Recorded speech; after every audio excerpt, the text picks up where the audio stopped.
며칠 전에 제가 저희 집 욕실을 청소했습니다. 뭐 항상 하는 거지만 또 했죠.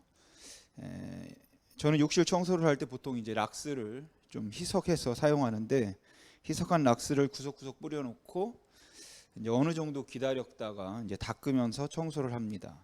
그렇게 청소하고 나면 이제 욕실에서 이제 락스 냄새가 나게 되죠. 그래서 이제 청소를 하고 나서 아이들에게 이제 욕실에 들어가지 말고 이제 화장실 사용도 좀 이따가 해라 이렇게 했습니다. 그랬더니 이제 제 아들이 왜 그러냐고 이제 물어보는 거예요. 그래서 락스 냄새가 나서 그러니까 그게 몸에 별로 안 좋으니까 될 수 있으면 안 맞는 게 좋다. 그러니까 좀 이따 이제 사용하라고 했죠. 그랬더니 아들이 이제 아빠는 뭐 냄새 다 맡으면서 용실 청소했잖아. 아빠는 맡아도 괜찮아? 그러는 거예요. 그래서 좀 감동을 먹었습니다, 제가. 그래서 제가 아빠도 맡으면 뭐 별로 안 좋지. 그런데 아빠는 많이 살았고 또 뭐 일찍 죽으면 되니까 이라고 이제 농담으로 대답을 했어요. 그랬더니 아들이 하는 말이 일찍 죽으면 안 된다는 것이에요. 그래서 제가 또 거기서 또 감동을 먹었습니다.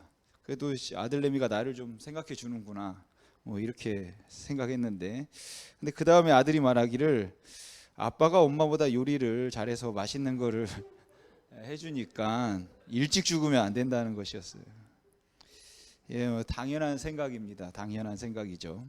물론 거기에 동의하지 않는 그 당연한 믿음을 갖지 못하는 한 사람이 저희 집에 있기는 합니다.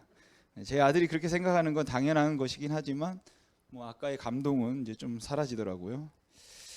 여러분, 성경을 창세기부터 요한계시록까지 읽다 보면 분명 두려운 말씀들도 있습니다. 막 심장이 떨리는 그런 말씀도 있지만 사실은 많은 구절이 그냥 읽기만 해도 은혜가 되고 또 감동이 되고 또 힘이 되는 말씀들이에요. 낮의 해가 너를 상치 못할 것이고 밤의 달이 너를 해치 못할 것이다.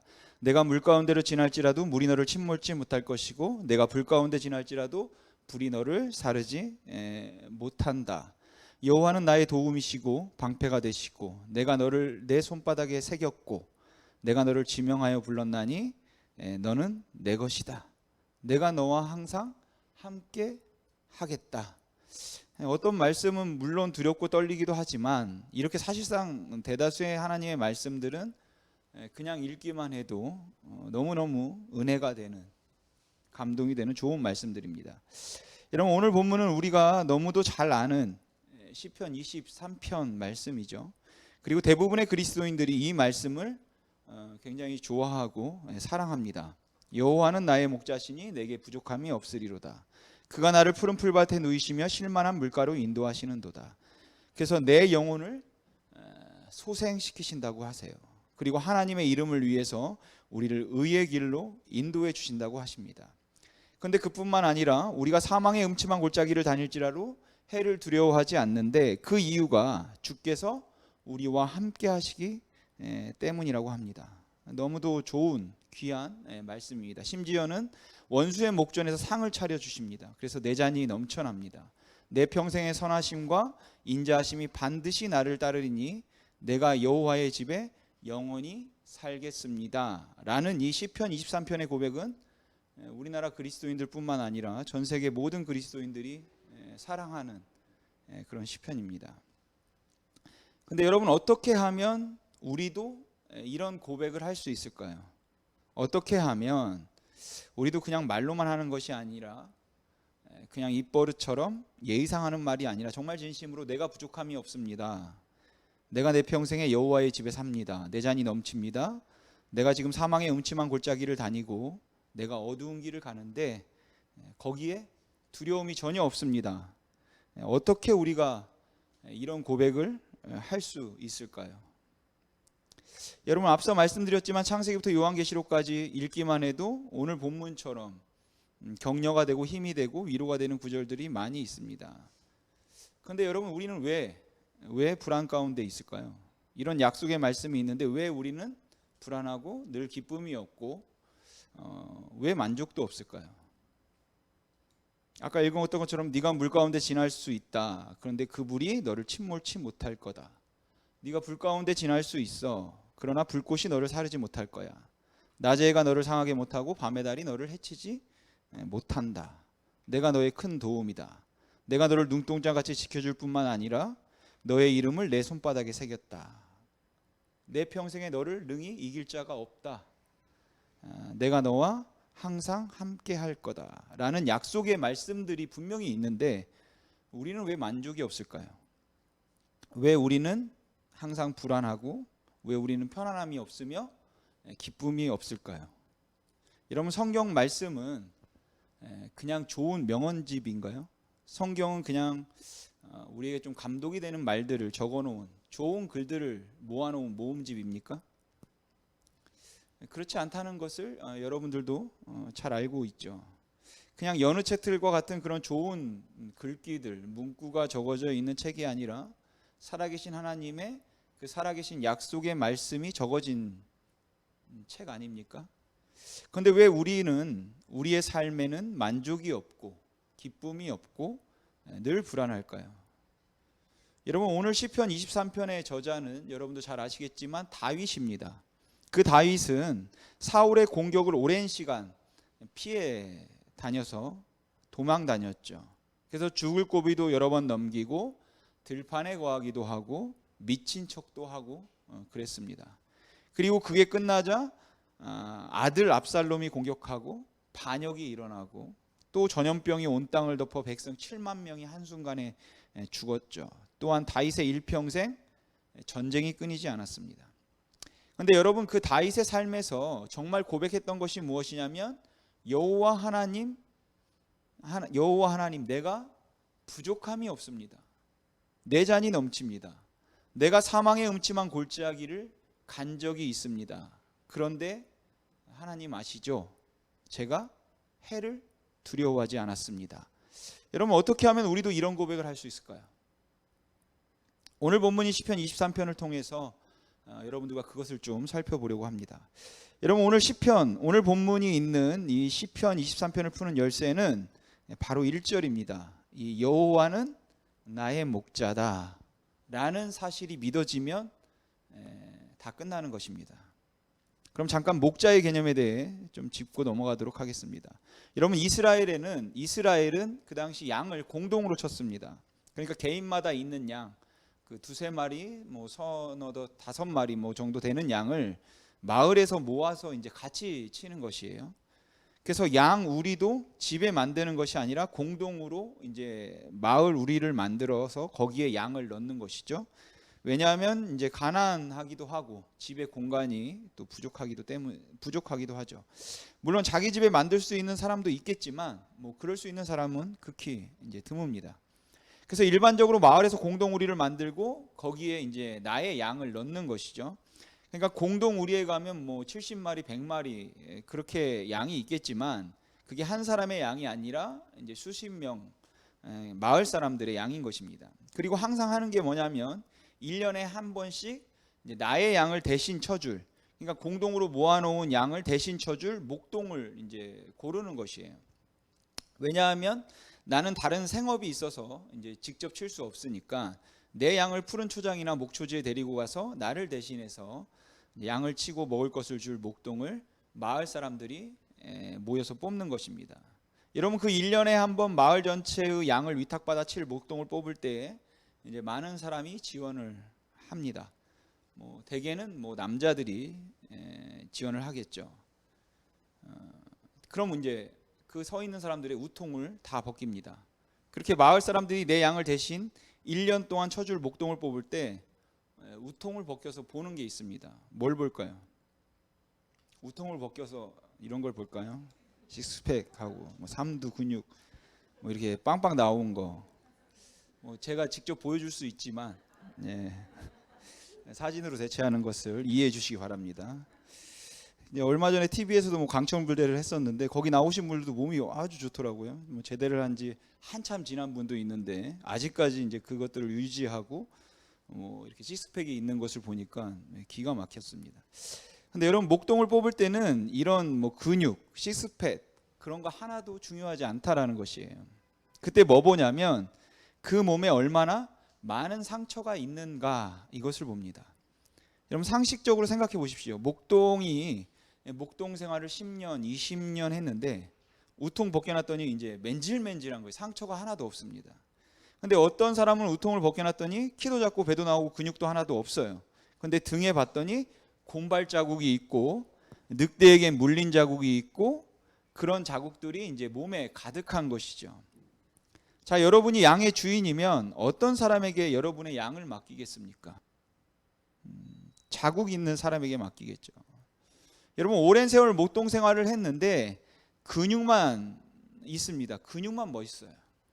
몸은 맨질맨질하고 상처 하나 없습니다. 무슨 이야기겠습니까? 여러분 오랜 목동 생활을 하면서 어떻게 맹수의 습관이 한 번도 없었겠습니까? 그것은 불가능하죠.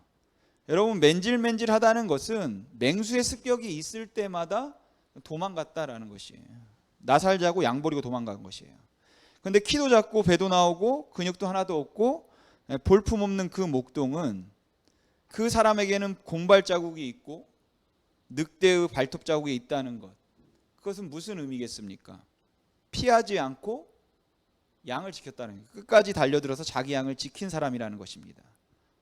근데 여러분 아십니까? 우리 주 예수 그리스도의 몸에 우리를 구하기 위한 바로 그 상처의 자국이 있다라는 것이죠. 머리에는 그 가시면류관 자국이 있고 손에는 못 자국이 있고 옆구리에는 창 자국이 있습니다. 여러분 이런 말씀을 드려서 죄송하지만 뭐 그런 바보 같은 신이 어디 있습니까? 그런 바보 같은 목동이 어디 있냐고요. 내가 무슨 가치가 있다고, 나 같은 놈이 무슨 살 가치가 있다고, 구할 가치가 있다고 나 하나 구하자고 신이 그 귀한 생명을 여러분 버리냐라는 것입니다. 근데 여러분 그분이 우리 주 예수 그리스도이십니다. 그분이 우리의 목자 되시고 또한 그분이 우리를 인도하시기를 원하신다라는 것이에요. 그러니까 여러분 여호와는 나의 목자라는 사실이 믿어지면, 정말 우리에게 그 믿음이 있으면, 다시 말해서 여호와가 나의 목자라는 사실과 내가 그분의 기름 부음 받은 양이다라는 그 사실이 믿어지면, 그게 정말 진심으로 믿어지면 여러분 내가 사망의 음침한 골짜기를 가도 괜찮습니다. 어두운 곳에 가도 괜찮습니다. 내가 처음 맞이하는 상황에 닥쳐도 여러분 괜찮은 것이에요. 그러나 여러분 반대로 한번 생각해 보십시오. 여호와가 나의 목자라는 사실이 믿어지지 않으면 지금 내가 있는 곳이 푸른 초장이고 쉴만한 물가입니다. 그리고 나를 해하려고 하는 맹수가 아무도 또 없어요. 그런데도 불안한 것입니다. 그러니까 여러분 중요한 것은 무엇인가요? 환경입니까? 여러분 속으시면 안 됩니다. 여러분 환경은 중요하지 않아요. 내가 사망의 음침한 골짜기에 있든지 푸른 초장에 있든지 쉴만한 물가에 있든지 여러분 그거는 그다지 중요한 것이 아닙니다. 여호와가 정말로 나의 목자라는 사실이 믿어지면 사망의 음침한 골짜기에서라도 해받는 것을 두려워하지 않는 것이죠. 해침받는 것, 누가 나를 공격할까? 맹수가 공격할까? 내 발이 헛디딜까? 두렵지 않다라는 것이에요. 왜냐하면 여호와가 나의 목자시기 때문입니다. 근데 문제는 뭡니까? 문제는 뭡니까? 그게 안 믿어진다라는 것이죠. 그러니까 내가 울타리를 쳐야 되고 내가 스스로 무기를 갖춰야 되고 공격할 거를 가지고 있어야 된다라는 것이에요. 여러분 내가 정말 쉴만한 물가에 있고 푸른 초장에 있습니다. 여러분 사방 몇 킬로에 나를 해야 할 맹수가 아무것도 없어요. 그런데 두렵습니다. 여러분 그건 여호와가 나의 목자라는 사실이 믿어지지 않기 때문에 그런 것이에요. 그러니까 여러분 정말 중요한 게 무엇입니까? 바로 믿음이라는 것이죠. 맞아, 여호와는 나의 목자야. 나를 지켜주실 거야. 곰 발바닥으로부터 늑대의 이빨로부터 나를 지켜주실 거야. 여러분 그 믿음이 있으면 괜찮은 것입니다. 예전에 저희 아이들이 뭐 지금도 어리지만 지금보다 더 어렸을 때 이제 아이들과 이제 부모님 익산에 있는 부모님 댁에 갔다가 뭐 여수에도 있는 것 같던데 곡물을 구경할 수도 있고 또 먹이도 직접 줄 수 있는 그런 이제 농장에 간 적이 있습니다. 뭐 돼지도 있고 토끼도 있고 구간조, 뭐 뱀, 거북이, 조랑말, 뭐 양, 별거 다 있더라고요. 근데 거기 타조가 있었어요. 타조가 두 마리가 있었는데 하나는 저만하고 하나는 저보다 훨씬 크더라고요. 이제 그곳이 이제 먹이를 주면서 체험하는 곳이니까 여기저기 동물 우리를 돌아다니면서 먹이를 줬습니다. 저희 아이도 이제 잘 주더라고 재미있게. 그렇게 먹이를 주면서 이제 이 우리 갔다가 저 우리 갔다 이제 돌아다니는 것이죠. 그런데 그곳 구조가 이제 실내 우리가 있고 또 실외 우리가 이렇게 나눠져 있었어요. 그리고 타조, 조랑말, 양, 염소 뭐 이런 것들은 실외에 우리에 있어서 이제 말한테 또 양한테 먹이를 주려면 밖으로 나가야 되는 거예요. 실내와 실외를 연결하는 통로 문을 열고 이제 넘어가야 했습니다.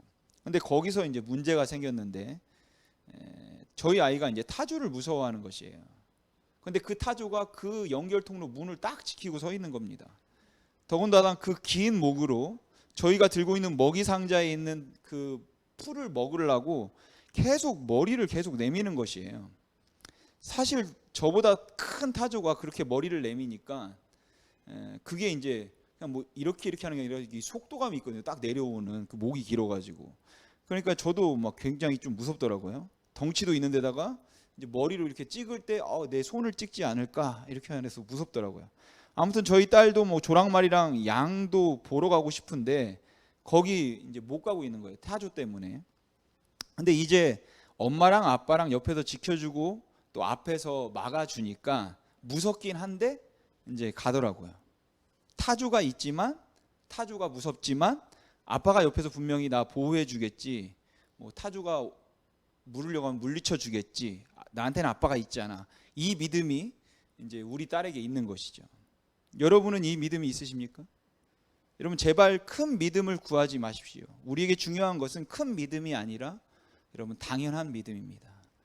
여러분 이것을 제가 왜 이야기할까요? 저에게는 그 믿음이 없더라고요. 내 아버지 하나님이 살아계신데 나에게는 그 믿음이 없었습니다. 근데 제 아이에게는 있었거든요. 지금도 밖에 나가서 걸어다니면 저희 아들은 제 손을 꼭 잡습니다. 집에서는 이제 만져도 귀찮아하는데 밖에 나가면 꼭 잡아요. 그러니까 내 아빠만 있으면 돼. 타조 너보다 너는 나보다 힘이 세고 덩치도 크지만 그래도 웃기지 마라. 내 아빠만 있으면 나는 안전하다. 네가 나를 함부로 할 수 없다. 사람들이 아무리 많고 차가 아무리 많이 다녀도 위험해도 나는 괜찮다. 아빠가 있으니까. 라는 믿음이 제 아이들에게 있더라고요. 여러분 큰 믿음을 구하지 마십시오.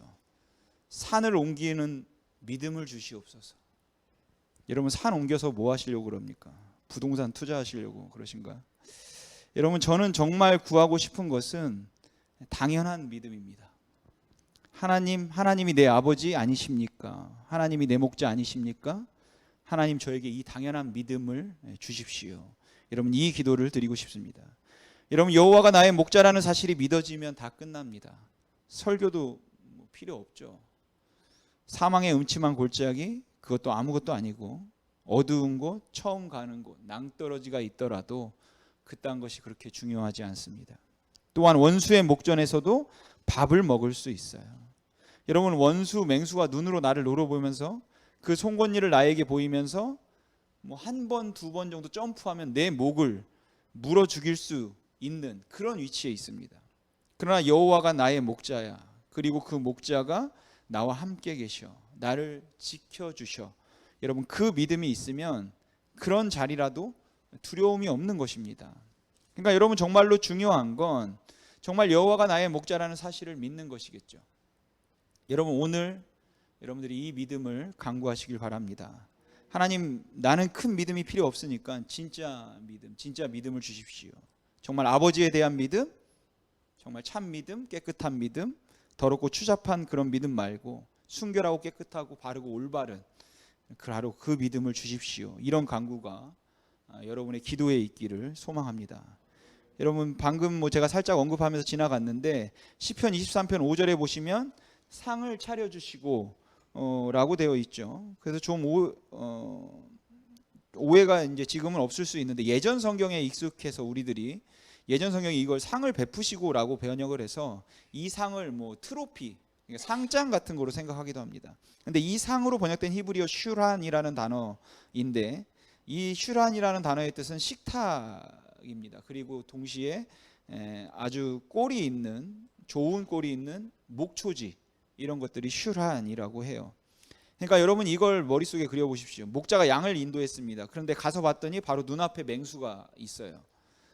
뭐 늑대가 있고 곰이 있고 뭐 사자가 있고 막 이빨을 드러내면서 내 목을 집어삼키려고 으르렁거리면서 조금만 하면 나에게 덤벼들고 막 준비하고 있습니다. 근데 여러분, 목자가 거기서 밥을 먹으라는 것이에요. 풀을 먹으래요. 여러분, 그렇게 맹수가 앞에서 으르렁거리며 호시탐탐 귀에만 엿보고 있는데 거기에 상을 차려놨습니다. 불고기도 있고 막 장어구이도 있고 잡채도 있고 막 진수성찬을 차려놨어요.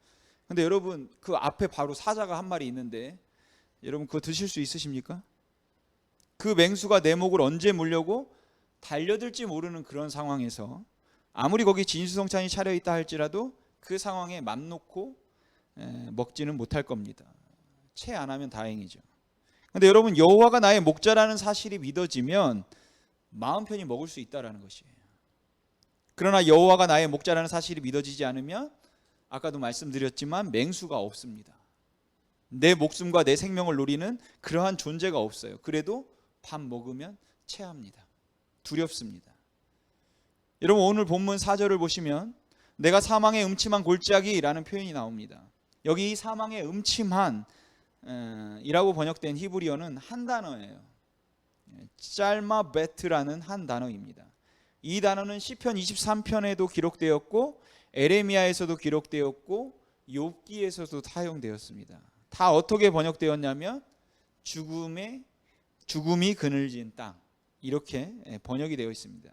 그런데 이 짤마베트 단어를 더 직역하면 깊은 어둠, 칠흑 같은 어둠, 한 치 앞도 분간할 수 없는 어둠, 이것이 사망의 음침한으로 번역된 짤마베트라는 단어예요. 근데 여러분, 정말 우리의 인생이 짤마베트 같죠?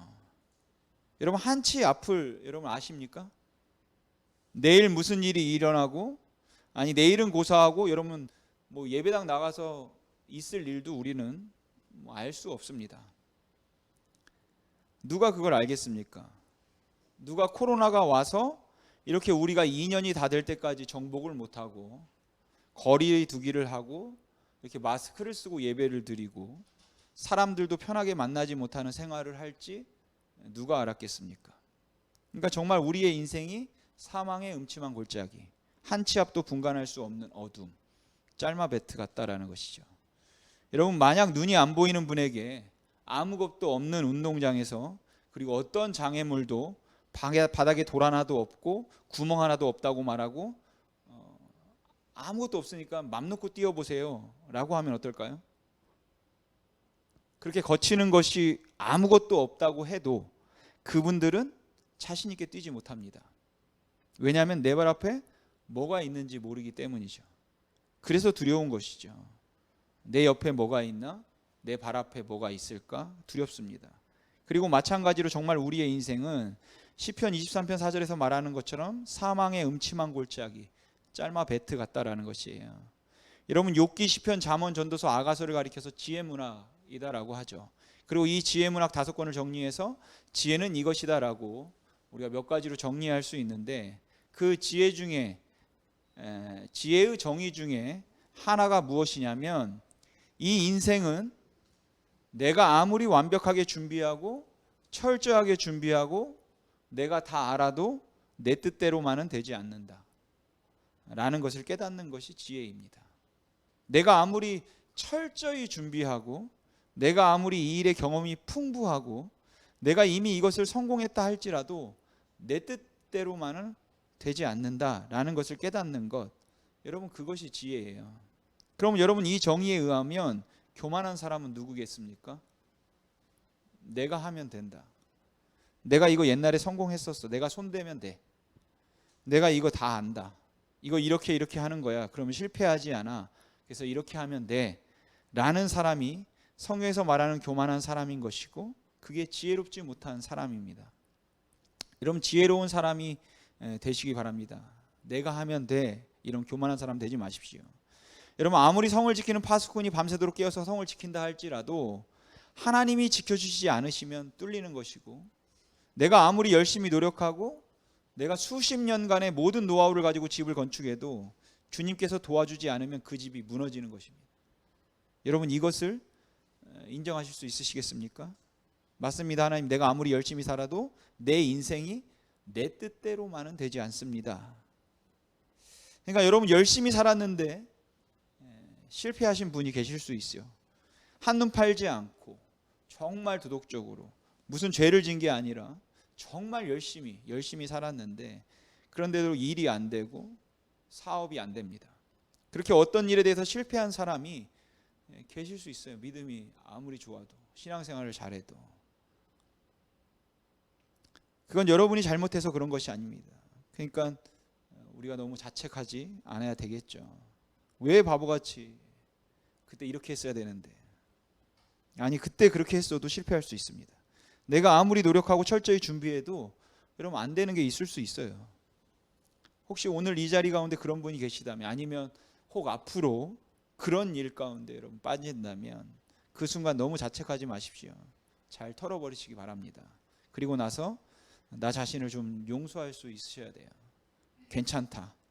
그리고 다시 일어나면 여러분 되는 것입니다. 여러분 우리의 인생은 짧아 뱉습니다. 한치 앞을 알 수 없어요. 내가 아무리 철저히 준비해도 다 아는 것 같아도 여러분 내 뜻대로만은 되지 않는 것이에요. 아무리 철저하게 준비했어도. 그러니까 성공과 실패에 여러분 좌지우지 되지 마시기 바랍니다. 여러분 여호와가 나의 목자라는 사실이 믿어지면 모든 것은 다 끝나는 것이에요. 사망의 음침한 골짜기를 두려움 없이 자책 없이 가고 어떤 일의 성공과 실패에 일희일비하지 않고 내 원수의 목전에서 체하지 않고 밥을 먹을 수 있는 것입니다. 그런데 오늘 성경을 봤더니 우리 목자 되신 하나님께서 우리를 인도하기를 원하시는 궁극적인 길은 여러분 실만한 물가가 아니라고 해요. 푸른 초장도 아니라고 하고 사망의 음침한 골짜기는 뭐 더더군다나 아니겠죠. 그럼 여러분에게 질문 하나 해보겠습니다. 여러분 우리의 목자 되신 하나님이 궁극적으로 우리를 인도하시기를 원하시는 곳은 어딜까요?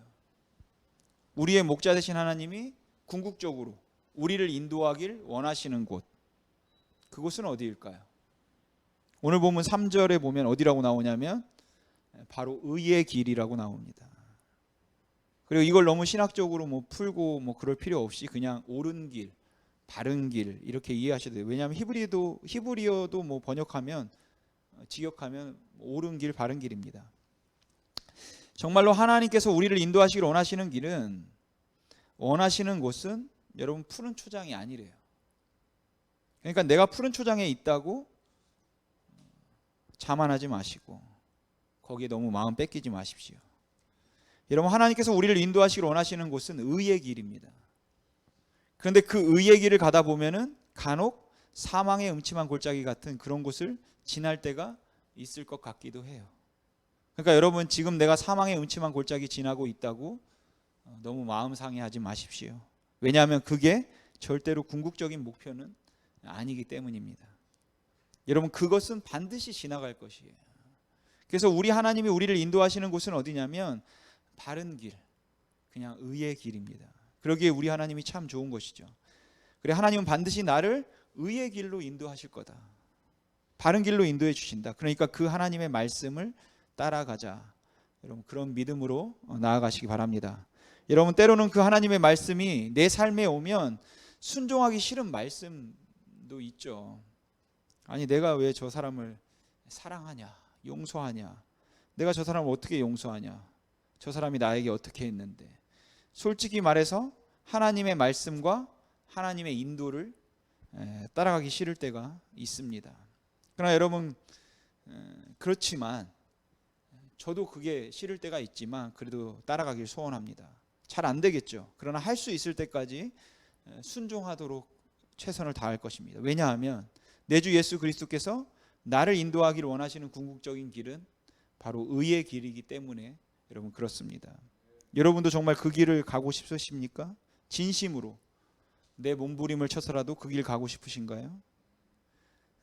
여러분 그러시다면 여러분의 삶에 순종으로 그 모습이 나타나기를 소망합니다. 여러분 그 의의 길로 가는 길에 가다 보면은 간혹 푸른 초장이 나오고 실만한 물가도 나옵니다. 그러나 여러분 거기에 절대로 마음 뺏기지 마시길 바랍니다. 또한 사망의 음침한 골짜기를 갈 때도 있겠죠. 그런데 절대로 사망의 음침한 골짜기 때문에 나의 마음이 무너지지 않게 하십시오. 분명 내 주 하나님이 거기를 지나서 바른 길로, 의의 길로 인도하실 것임을 여러분 믿으시기 바랍니다. 사랑하는 성도 여러분, 우리에게 필요한 것은 산을 옮길 만한 믿음도 나무를 뽑아 바다에 심을 믿음도 아닌 하나님이 나의 목자가 되시니 나는 부족함이 없습니다 라는 여러분 당연한 믿음입니다. 여러분 이 믿음만 있으면 다 끝납니다. 여러분 우리가 사망의 음침한 골짜기 갈 때 있습니다. 그러나 두려워하지 마십시오. 혹 지금 그 골짜기에 있으신 분이 계시다면 두려워하지 마세요. 나의 목자 되신 하나님, 나를 부족함 없게 하시는 하나님이 우리를 인도하기를 원하시는 곳은 거기가 아닙니다. 의의 길입니다. 그런데 그 의의 길이 그 사망의 음침한 골짜기 저 건너편에 있는 것 같아요. 그러니까 어떻게 하겠습니까? 지나가야죠. 그러나 분명한 것은 우리의 선한 목자 되신 하나님께서 우리를 인도해 주실 것임을 여러분 잊지 마시기 바랍니다. 그 의의 길로 인도하실 것을 잊지 마십시오. 여러분 요한복음 10장 11절에 보면 이렇게 말합니다. 나는 선한 목자라. 근데 예수님께서 스스로 정의하시는 선한 목자의 정의가 뭐라고 되어 있습니까? 본문 그대로 나는 선한 목자라. 선한 목자는 양들을 위하여 목숨을 버리거니와. 여러분 이게 예수님이 스스로 생각하시는 선한 목자입니다. 그리고 우리 예수님은 정말 그러셨고 목숨을 버리셨고 또 그러시겠죠. 바라기는 목숨을 버려 나를 지키시는 그 선한 목자 되신 예수 그리스도를 믿는 당연한 믿음으로 환경과 상황을 보는 것이 아니라 그 뒤에서 일하고 계신 하나님을 바라보며 그분을 신뢰하십시오. 그 신뢰함으로 항상 기뻐하고 감사하고 또한 두려움 없이 자책 없이 삶을 살아가는 우리 심히 있는 교회 성도님들 되시기를 주님의 이름으로 소망합니다. 기도하겠습니다.